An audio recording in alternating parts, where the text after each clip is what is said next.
hello लोगोफोर बड' जब info YouTube चेनेलाव बरायबाय E-Shram card थायोब्ला मा मुलाम्फा मोननाय जायो गभर्नमेन्टनिफ्राय बिनि गोदानै आपडेट फैबाय नोंथांमोना भिडिअखौ नायलांदो आरो जाय नोंथांमोना दासिमबो एप्लाइ खालामाखै खालामना लादो आरो एप्लाइ खालामनाय प्रसेसखौ नोंथांमोना डिसक्रिप्शनाव मोनगोन चेक खालाम भिडिअ दङ नाय खालामबानो जाबाय मबाइलजोंनो एप्लाइ खालामनो हायो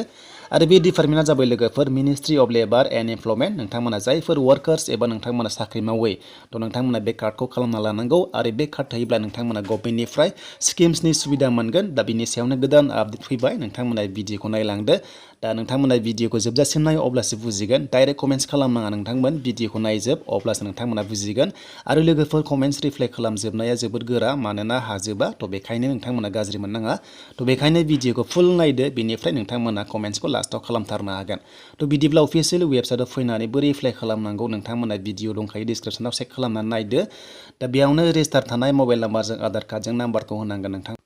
दा बेयाव बैसोआ 16 निफ्राय 59 इयार्ससिम गासैबो हौवाफोर हिन्जावफोर खालामनो हायो दै लोगोफोर बेनिफ्राय गोबां कमेन्ट्स फैदोंमोन स्टुडेन्टफोरा खालामनो हागोन ना हाया नोंथांमोना खालामनो गोसोबा खालामनो हागोन जास्ट साख्रि मावनायल' जानाङा जास्ट वार्कार्स जानांगोन अब्ला नोंथांमोना एलिजिबल जागोन दा बेनिफ्राय लोगोफोर बोरै एप्लाइ खालामो भिडिअ दंखायो नोंथांमोना चेक खालामनानै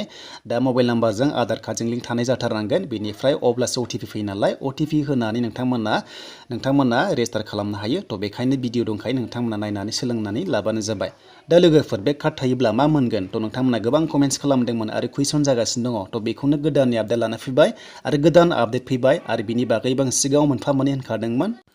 थ' बिनिफ्राय लोगोफोर नोंथांमोना नायदो दानि आपडेटखौ मानो होदों आरो मारै जागोन थ' नोंथांमोना गासैखौबो नायनानै सोलोंदो भिडिअ दंखायो एप्लाइ खालामनाय प्रसेसखौ डिसक्रिप्शनाव लिंक दङ दा नायसै जों अफिसियेल आपडेट दा बेयाव बुंदों मदि गभर्नमेन्टनिफ्राय दा गासै अल इन्डिया 50 लाख रेजिस्टार खालामबाय वार्कार्सफोरा लोगोफोर गासैबो 50 लाखस खालामबाय रेजिस्टार बिनिफ्राय जायफोरा रेजिस्टार खालामदों थ' नोंथांमोना बेयाव मोजां आपडेट मोनबाय बेनो जाबाय गभर्नमेन्टनिफ्राय बेनिफिट्स मोनगोन होनना बुंदों जायफोरा एप्लाइ खालामबाय कार्ड दङ थ' नोंथांमोना गभर्नमेन्टनिफ्राय बेनिफिट्स मोनगोन बेनो जाबाय स्किम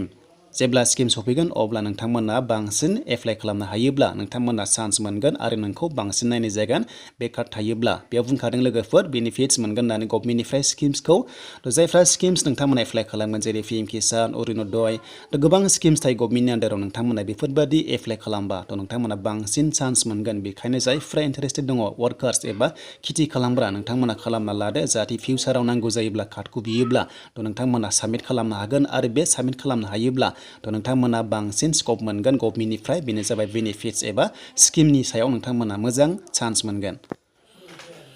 दा लोगोफोर बेनोसोमोन E-Shram कार्डनि सोमोन्दै थ' नोंथांमोना एप्लाइ खालामदो जायफोरा खालामनो गोसो दङ भिडिअ नायनाय खालामदो डिसक्रिप्शनाव लिंक दंखायो बोरै एप्लाइ खालामनांगौ आरो मबाइलजोंनो एप्लाइखौ खालामनो हायो दा आसा खालामो नोंथांमोना मोजां मोनदोंबा लाइक कमेन्ट शेयार आरो गोदानै फैदोंबा चेनेलाव नोंथांमोना साबस्क्राइब खालामना लादो बेबायदि स्किमनि आपडेट नुबाय थानो आसा खालामो मोजां मोनोबा भिडिअखौ शेयार खालामगोन